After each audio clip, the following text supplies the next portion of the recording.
I feel like me, compassionate, well connected, and is easy to use. So, essential oils can help calm anxiety through aromatherapy, where you inhale the scents. And when you do this, it stimulates the olfactory system, sending signals to the brain's limbic system, which controls emotions and potentially impact neurotransmitters like serotonin and GABA, which are great for calming us down. Here's a more detailed explanation for the science nerds out there like myself.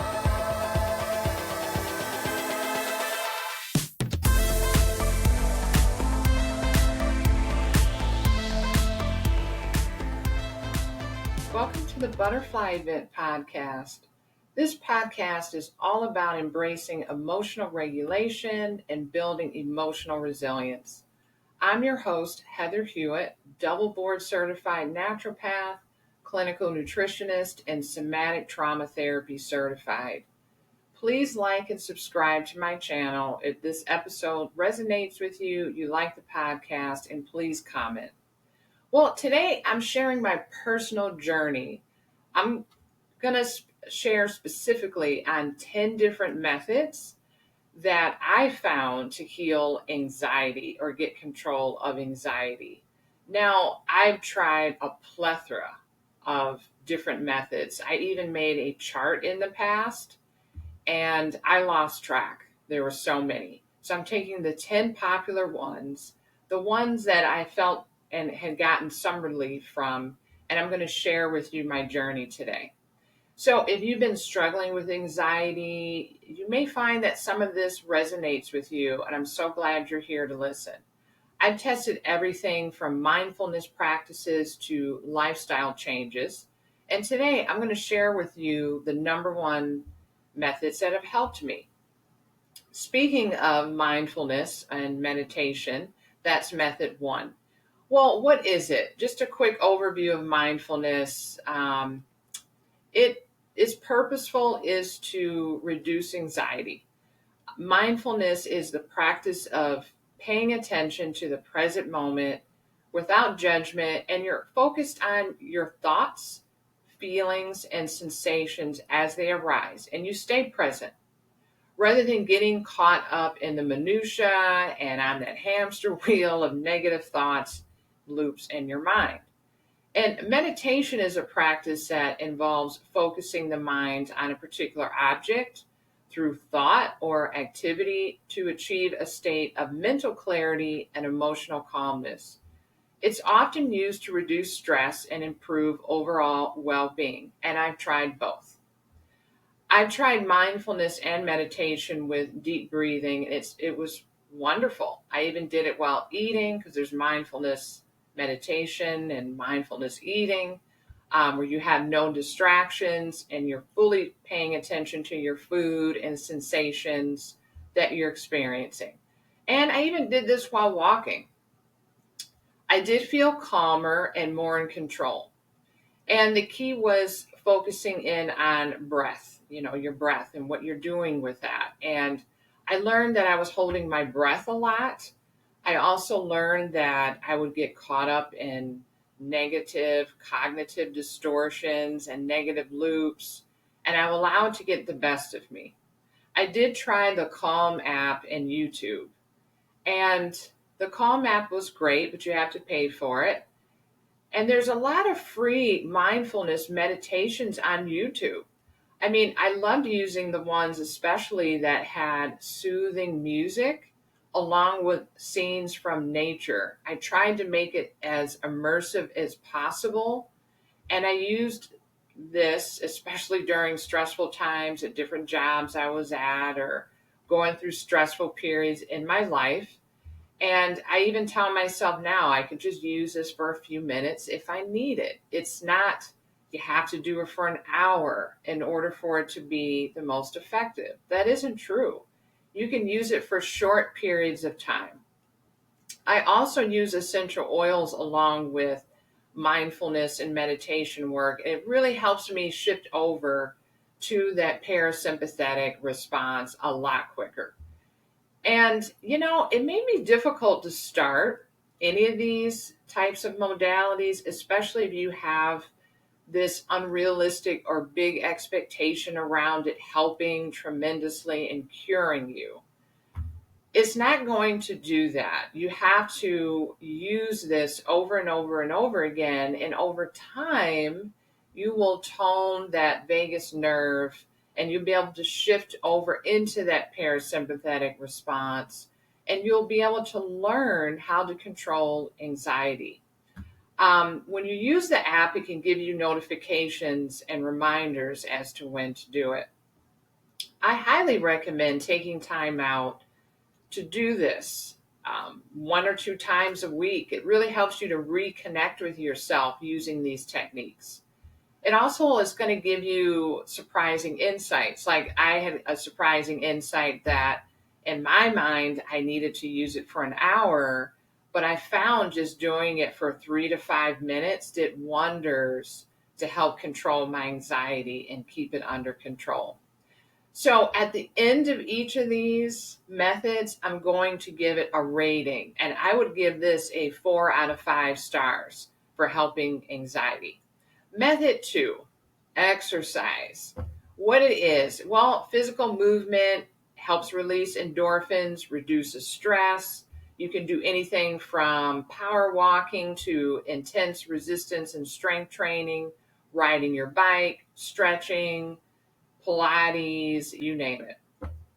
I have exercised for decades and tried just about everything out there.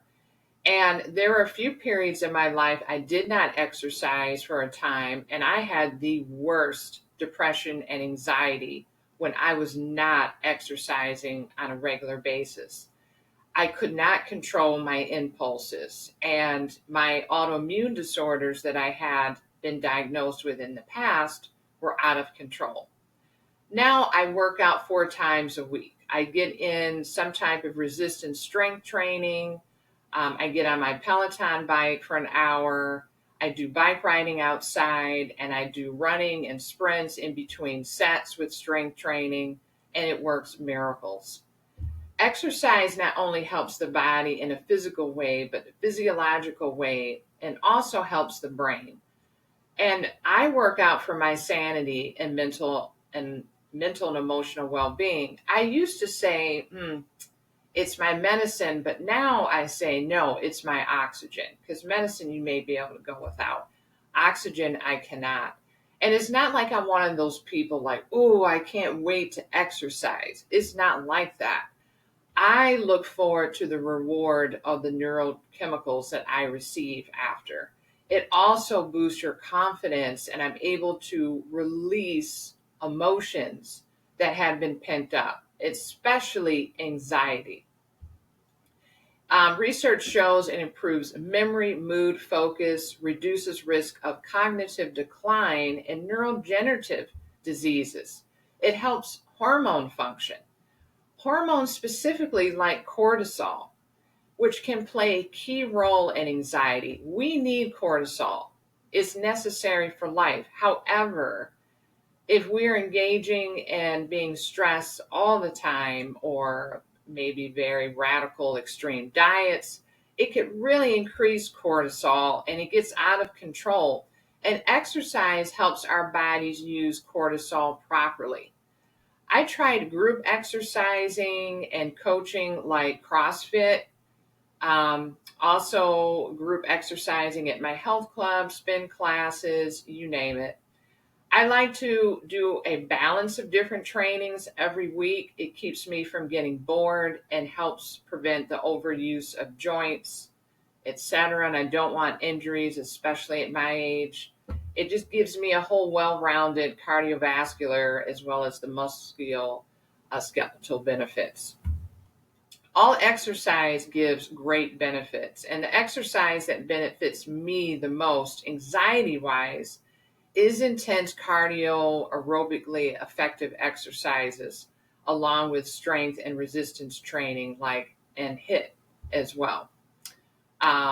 That's high intensity interval type of training, which is great, especially for women over 40. It's great. I really feel I'm releasing any intense emotions that had been pent up through the day or week. And it's just overall effective. So overall, I would give exercise, especially when used in a way that brings refreshment and release and you're not beating the mess out of your body, a 5 out of 5 stars. Method 3, cognitive behavioral therapy, CBT. Well, what it is a form of psychotherapy that focuses on changing negative thoughts and behaviors to improve mental health. It helps with reframing negative thoughts. Thoughts, feelings, and behaviors are interconnected. And I've seen many different types of therapists over the years. They specialize in many types of therapy, like dialectical behavior therapy, exposure therapy, cognitive restructuring, mindfulness, just to name a few. Art therapy was my absolute favorite. I was taught how to leverage my creativity and use art to express and release my emotions, and it helped me express my thoughts and feelings. Being neurodivergent can be a challenge with describing your feelings.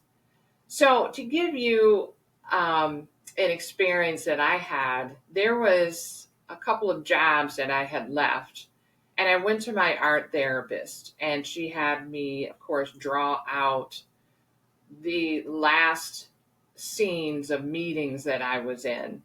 And I have to say, I drew them out. It was so powerful. What I drew, nobody could have ever guessed or have told me that I would have drawn that. And I am not a Picasso, trust me. I'm using stick figures and whatever. It's super powerful, different colors, different textures.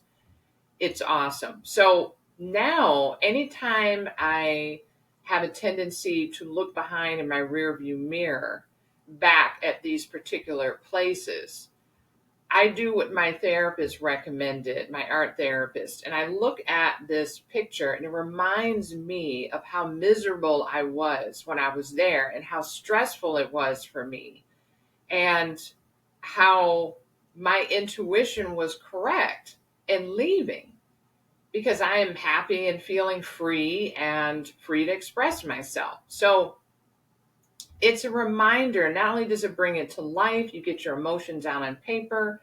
I leave it on my desk to remind myself of the type of happiness and peace that I have now after I left. I have a tendency to look back in the rearview mirror, so it's been great for that, which then creates a negative thought loop. And then next thing you know, I'm on that hamster wheel of negative thoughts. So it's been very therapeutic and great. In the beginning years with CBT, it seemed to help my anxiety a little, but the biggest issue what was happening was after I would release some trauma, talk about intense feelings and emotions, I would stop at the drive-through on the way home and order ultra processed food and eat it to cope. This caused more stress hormones like adrenaline and cortisol and just kept me in this anxiety ridden state. I didn't feel like I was getting anywhere. I don't have any regrets trying it. I did learn some skills. I learned how to journal, write down my feelings, and I learned art therapy. Overall, I would give CBT and therapy a 3.5 stars out of 5. Method 4, journaling. What it is writing down your thoughts and feelings to process emotions and gain clarity, which who doesn't need that? So how I tried it was specific journaling techniques like gratitude journaling, free writing, and mood tracking. Well, the results were good. They definitely did help me. It did provide an emotional release. I do remember there was a time period I tried something called morning pages where you write for 15 minutes with a timer on, no judgment, just free writing out what comes out. It was very helpful for a while. Gratitude journaling, which I still use, where you write down 3 to 5 things that you're grateful for. And the research shows that when we do this for a month, it can rewire our brain for happiness. Mood tracking. I tracked my moods specifically after coming in contact with certain people on a job or certain experiences that I had, and it really brought some awareness around that. I used poetry and writing prompts. All of these were helpful. So overall, I would give writing and journaling a 4 out of 5 stars to help with anxiety, especially when done before bed, after the experience, or first thing in the morning. Method 5, deep breathing and relaxation techniques. Well, breathing exercises are very popular and they do help. They help activate that parasympathetic nervous system, the rest and digest state that helps you calm down your body. How I tried it? Well, I used methods like box breathing, the 478 breathing, and progressive muscle relaxation. I learned a lot about my body. It helped me to calm myself down and control anxiety. And there are many types of exercises. Most people think that calming and de-stressing, they think of calming and distressing when they're doing breathing exercises, but there's actually breathing exercises out there that increase the sympathetic response. So it's crucial to learn about the different breathing techniques so we're not activating that flight or fight mode that we're trying to come out of. I remember trying a couple of different breathing experiences and it caused insomnia. So you don't want that to happen. You want to calm yourself down. We want to activate the parasympathetic rest and digest. Otherwise, it can be counterproductive. So, like I mentioned, I've tried many, and I've also tried deep breathing. I tried buteyko breathing, diaphragmatic breathing, coherent breathing, alternate nostril breathing, just to name a few. And they're all effective. They're all different tools you can use based on your level of anxiety and what you need. I like to liken it to kitchen utensils, like different knives that you use for cutting and chopping. You use different ones at different times. Some people really like box breathing because you're either looking at an actual square or imagining a box while you're doing the breathing practice. And it really acts as a good focal point and helps to distract you from stress and anxiety. So overall, I give deep breathing a 4 out of 5 stars. Method 6, nutrition and supplements. Well, you can use this to help with anxiety. And so I'm going to share with you some specific dietary changes that I had made. I did notice a change in mood and anxiety. So let's start with nutrition. I've used different diets. I've tried all the major diets out there. And all of them in the beginning can help with anxiety. As I mentioned in my very first episode, I tried every major diet food plan out there, but I'm going to focus on a few. The first one I want to focus on is keto low carb. I did a whole food version of this, I just want to add. I did specifically keto for 3.5 years. And I noticed the change in anxiety because looking back, I thought it was keto. But looking back, I cut out entirely ultra processed food in the beginning. And I felt some benefits. And over time, I felt these benefits and an overall calming. But after I was on the diet around 6 or 7 months, because I actually documented this, I documented all the diets I was on and kept it. I experienced a lot of waking up in the middle of the night or waking up around 4 to 5 a.m. and could not go back to sleep. I felt wired. I didn't realize it then, but my adrenals were taking a huge hit and releasing a lot of adrenaline to compensate for the lack of complex carbohydrates in my diet and the lack of serotonin and GABA. I remember I was getting only 5 or 6 hours of sleep every night. In the long run, I felt exhausted, and the excess adrenaline made my anxiety worse at times. I felt so much adrenaline running through me. I didn't even realize it was happening until I started eating carbohydrates again, and I felt calm. The second diet or food plan was the carnivore diet. And talk about adrenaline and cortisol on steroids because I was eating no plants at all. I was getting 5 hours of sleep. I just felt wired all the time.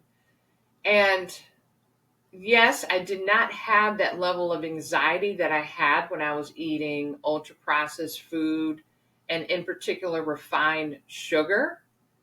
But now that I eat a balanced whole food plan of eating, a balance of protein, healthy fats, complex carbs, including vegetables, fruit, whole grains, nuts, and seeds, I sleep around 7 to 8 hours at night peacefully. My anxiety levels are at a 2 or 0, unless it's a situational anxiety, like public speaking for my faith organization.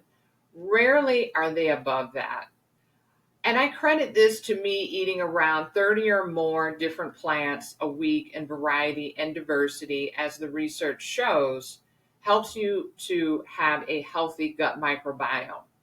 My gut health is phenomenal now, and I really don't know what depression and anxiety are anymore. So I give whole food eating a 5 out of 5 stars, because you don't have to follow a specific food plan per se, but eating whole foods can really help, especially if you have an issue or a sensitivity to ultra processed foods like refined sugar, as I do. It sent my anxiety off the charts when I ate refined sugar. So, a bit on supplements. I used to try every supplement that would come out that claimed to have research to back it up. And I don't halfway do things, guys. I used organic, wild crafted, pharmaceutical grade that had third party certification brands only. Brands that ensured the most rigorous standard for purity, potency, and safety. So I wasn't using garbage supplements, and I spent around $1,300 a month back in 2000 to 2009. And it did help my anxiety a bit. I mean, if my anxiety was at a 10 plus, it brought my anxiety maybe down to a 5 or 6. But sometimes it made it worse, and I didn't even realize this. I didn't realize this until the recession hit. I couldn't afford to spend that amount of money on supplements anymore. I went off of them, even though I feared to, because I ended up having a dependency on them. I had to go off, I couldn't afford it. But I saw that my anxiety was around the same. And it really wasn't doing what I had hoped or told a story to myself it was doing. So I would rate supplements to control anxiety a 2, maybe a 3 out of 5. Then there's method 7, therapy and support groups. Well, therapy helps you talk through your anxiety with a professional or peer group. How I tried it, I did one-on-one therapy, I did group therapy, I did online support communities. And as I mentioned earlier, therapy did work well in some regards. Some therapists were better than others. Some types of therapy was better than others. I did professional group therapy led by therapists and psychologists, as well as peer group led by like 12-step groups and a PhD, as well as other recovery groups. They were effective in helping my anxiety. I could talk things out with someone that understood, validated, and affirmed my feelings. And it was very helpful to have someone witness my pain and feelings. It was useful. So overall, I would give therapy, group therapy, peer-led therapy a 3.5 out of 5 stars. Then there's method 8, essential oils. What it is, aromatherapy, therapeutic grade oils, and how I tried it. And there are oils out there that you can buy at the store off the shelf, but they are adulterated and they don't work the same. Trust me, I know, because I tried it and it made me worse.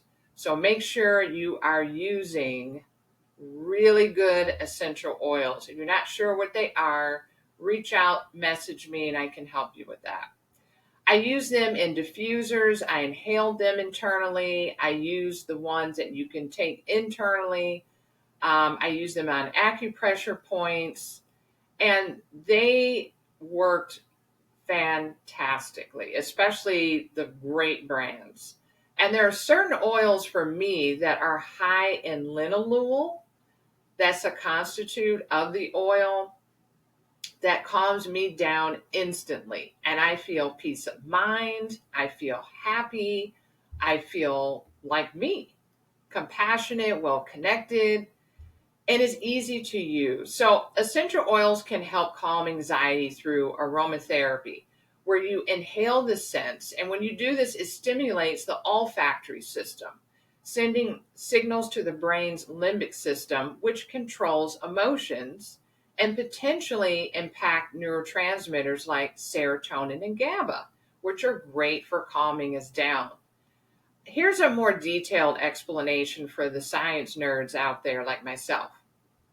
The olfactory system, which is right in this area in the brain, in your head, when you inhale essential oils, the scent molecules travel through the olfactory nerves to the brain, specifically the limbic system, which is located in your brain, that's responsible for processing emotions, regulating physiological responses. The limbic system has a huge impact. So we have, which includes the amygdala, which is also in the brain's emotional center, and the hypothalamus, which is a gland in the brain. It's the master gland in the brain. It's influenced by the olfactory signals, potentially leading to a calming effect. It also helps neurotransmitter modulation. Some essential oils, like lavender, as an example, are thought to interact with neurotransmitter systems, such as the GABA system or GABA receptors, which plays a role in reducing anxiety and promoting relaxation. Then there's serotonin and endorphin release. Those are the feel-good hormones. Aromatherapy can stimulate the release of feel-good neurotransmitters like serotonin and endorphins, which can contribute to a sense of well-being and reduce anxiety. The parasympathetic nervous system that I talk about often can be activated, and using essential oils like lavender are believed to increase parasympathetic activity. It helps calm the nervous system and reduce the stress responses. So overall, I would give essential oils a 5 out of 5. Then there's method 9, acupuncture. What it is, well, traditional Chinese medicine technique. It involves inserting needles into specific points on the body. The results can be calm and peace, helps you to unload, unblock, move on, especially if you have a lot of stored trauma and sadness. I know I have an acupuncture session done every week. I went for physical ailments that I was having, and it helped me mentally and emotionally. I helped. I didn't even know I had issues with grief, trauma, and sadness that were still with me, and it helped unlock and unblock that. It was amazing. And I was just truly shocked by the benefits of how it helped the nervous system release stuck emotions. It does this because it's encouraging that parasympathetic activation. So I give this modality 4 out of 5 stars. And then last but not least, and one of my faves, is somatic experiencing or somatic work. Somatic meaning of the body, and somatic experiencing and work is just a type of movement practice that focuses on increasing body awareness and releasing of muscular tension. It involves slow, deliberate movements that help us to pay attention to the internal sensations and experiencing of the body somatic exercises. These exercises are based on the idea that the mind and body are interconnected and that physical movement can be used to improve mental and emotional well-being. It can include techniques such as the Peter Levine hug and hold technique, which is my absolute favorite. We can also do the vagal toning type of reset. We've done the salamander vagal reset. Those are awesome. and it really helps to activate that parasympathetic.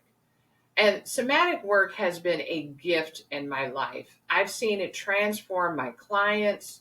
It's been a part of my transformation process as well. Not only does it help tone the vagus nerve and improve parasympathetic response, but it's helped me to reconnect with my body in a loving, compassionate way, and helps me learn and helps anyone learn the secret language of the body. And it's the reason why at the end of my episodes, I use a somatic technique, and it's so powerful. When you use these techniques in practice, you can be less triggered, more in control of anxiety, and feel safe in your own body. Somatic exercises can be beneficial for a variety of health conditions, including chronic pain, stress, anxiety, and poor posture. They can even help promote relaxation, help you go to sleep at night, improve body coordination, and enhance self awareness. I would give somatic experiencing or somatic work 5 out of 5. So, my final thoughts on all of these, what worked and what didn't. Can you tell which of the 10 were my favorites and which were my least favorites? So, my favorites were exercise being number one, essential oils, and somatic work. 5 out of 5 all the way. And not just what I've seen help me, but I use this with my clients, and wow, the transformation blows me away. Those are my 3 go-to to manage stress and anxiety. My least favorites were supplements and extreme diets. You don't have to be on an extreme diet to control anxiety. And if you need help optimizing a whole food plan, please reach out to me at heathermhewitt.com. Fill out the contact information, and I will be more than happy to work with you one-on-one for that. Exercise worked best because it helps the brain release neurochemicals like serotonin and endorphins that help with mood and anxiety, as well as helping hormones function better, like insulin and cortisol, just to name a couple. Essential oils help the brain release feel-good neurochemicals as well, and somatic works helps you to connect with your body, to feel safe in your body, release emotions, which is very important. Now, different methods do work differently for people, so I encourage you to try them for yourself and see what works for you, because it depends on your needs and circumstances and your body. Also, your level of open-mindedness and how open your body is to these experiences. Do you have a fixed mindset or a growth mindset? Is your body kind of blocked or closed off? It can also depend on, are you in shutdown? What is your level of exhaustion? Maybe you're at a place of burnout.